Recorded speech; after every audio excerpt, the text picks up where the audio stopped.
we are going to keep moving. It is going to go from Genesis 25 verses 27 through 34. We're going to cover this passage right here, and it's going to talk through more of what happens to these boys that we just saw be born. So Isaac and Rebekah have had their children. They are twins, Esau and Jacob, and the two boys are markedly different from the beginning. Esau is red and ruddy in complexion. He is covered in hair. And then Jacob is coming behind him. And they didn't even mention what he looked like at this point. He was born holding on to his brother's heel. So they named him Jacob because he appeared to be attempting to pull his brother back or attempting to move into his position. But Jacob is definitely the second born. So I am going to recap really quickly what God said to Rebekah. So Rebekah, prior to what we're going to cover today, reaches out, like prays to God and is like, hey, I'm struggling here with this pregnancy. I have a war going on in my belly. It is too much going on.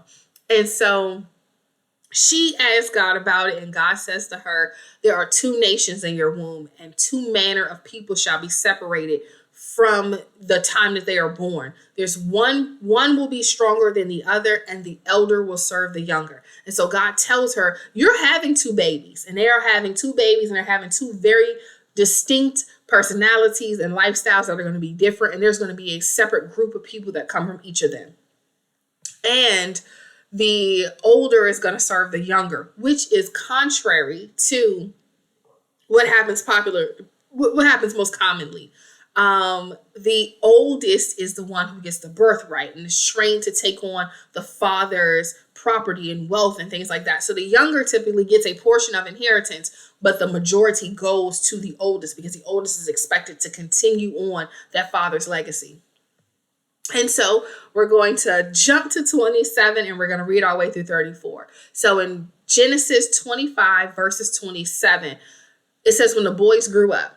We don't even see childhood. We don't see any of those things. They grew up. They grew up because God is hitting the highlights here. Y'all go get it and y'all go get the important parts. And so it says that Esau, who was the redder, hairier one, was a skillful hunter. He was a man in the field, and Jacob was a plain man dwelling in tents. So Jacob is milder. He's, it says he dwells in the tents. He's not really an outdoorsman. He's not the man's man that we would typically think about when we think about this time. He is, but Esau is a skilled hunter. He spends plenty of time out in the field. He spends plenty of time out hunting. He is a go-getter. He's bringing home the animals that the family is eating. Like, he is out and about, and he is making a difference or making his own name. He's having his own identity, which is very separate from his brother. And so in verse 28, it says, Isaac loved Esau because he did eat. He was hunting, and he is bringing home the good food. He is out here collecting deer and all types of stuff that is delicious. And it's not, the same lamb every day that they're eating. It's not the same foods that they're eating every day. He's out hunting and bringing home the good stuff. And it says Rebekah loved Jacob.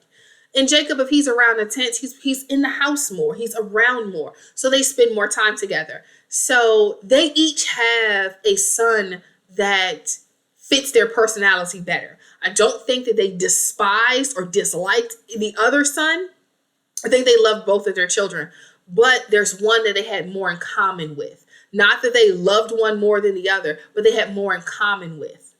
And so in verse 29, Jacob is cooking. Jacob is cooking, and Esau comes in from hunting. He comes in from the field, and he is faint. He is hungry.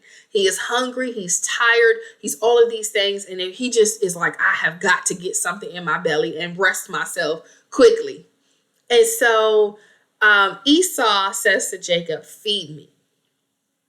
I pray thee. He says, please, that I pray thee is a good beg. Please give me some of that red stew you're cooking. Give me some of what you have because I'm hungry.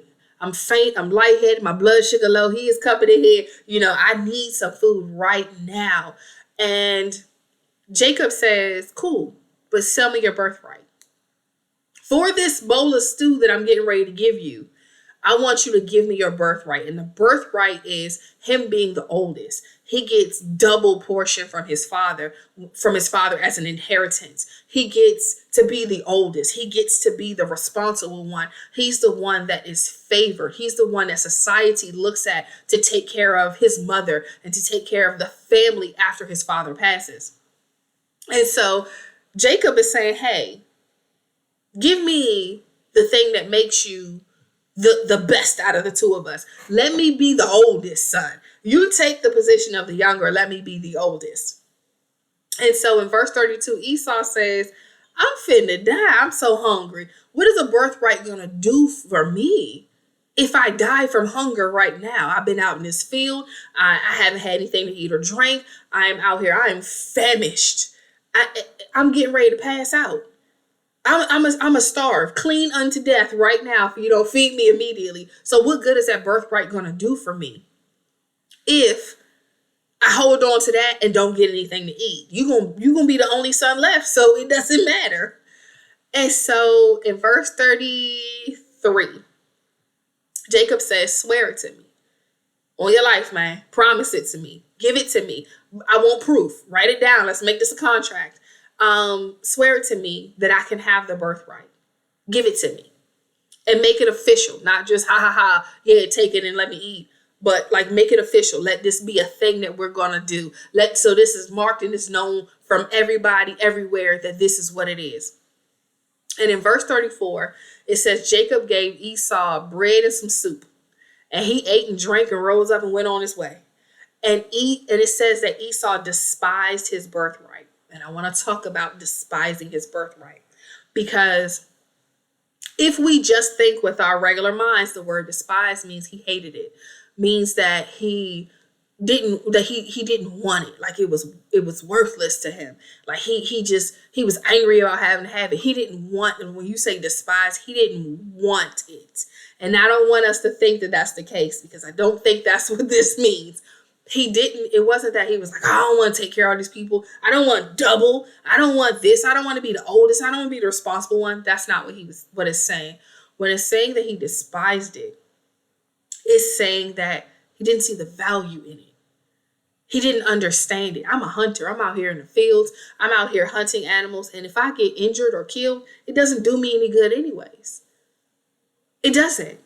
It doesn't do me any good anyways. So he just didn't see the value in it. He didn't see what was important and what was special about it. He didn't see it.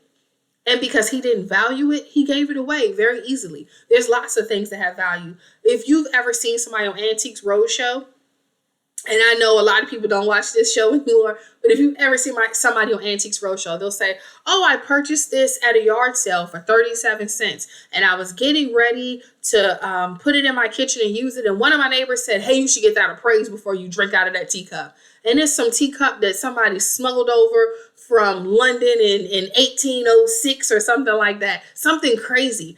And it's worth hundreds of thousands of dollars. Or they clean out their parent or grandparents' attic and they find original prints. These are things that people had that they just didn't understand the value of. They didn't appreciate the value. Not that they hated them. That's why they stuffed them in the garage or put them in the attic. They're pretty certain that these things do have value, which is why they held on to them. They just didn't understand the value, the total value that it had. And that's what we see here. It's not that he doesn't understand it. It's not that he hates it. It's just that he really doesn't understand the full value of a birthright. It's just, I was born first. No big deal. But it really does give you access to everything. And so he trades out his birthright. So I know we covered a quick few verses, but we're going to talk just a quick recap, and then we're going to go ahead and jump into the next passage. So it says that the boys, these two boys, these twins that were born to Isaac and Rebekah, immediately become very different people. They are born and they look different. And as they grow and behave very differently. One is an outdoorsman. One is more insidey. One is a hunter, and one is obviously an amazing chef. He's a good cook. So his brother comes in. Esau is coming in from the field after hunting. And He is hungry and he is faint from hunger. And he is like, I just give me what you got. I have to eat immediately. I am starving unto death. And Jacob is like, that's cool, but you got to give me something for it. And I want your birthright. And so Esau doesn't understand the value of his birthright. And he trades it for a bowl of soup, a couple pieces of bread, and something to drink. He trades it for a meal. For a meal. And for a lot of us, we like to say, oh, I couldn't imagine doing that. That's crazy. I would have given away my whole everything for a meal. We've honestly traded things of value to ourselves, to our persons, to our psyche for much less. We have tolerated foolishness and traded off the best years of our lives in situations we didn't need to be in. We have traded off good, valuable years working for people or working in jobs that didn't appreciate and undervalued and underpaid us. We have spent lots of time in relationships that just weren't ever going anywhere. It's not that we despised or hated ourselves. We just didn't understand the value. We didn't understand the value of our time. We didn't understand the value of our skills. So what we're not going to do is trade off any longer. We are going to understand who we are, who God says we are, and we're going to live up to the value that God has given us. Allow us ourselves to be valued and valuable to ourselves and to other people. So I want y'all to remember that. I want y'all to go and be great. Have a fantastic one. See you next time.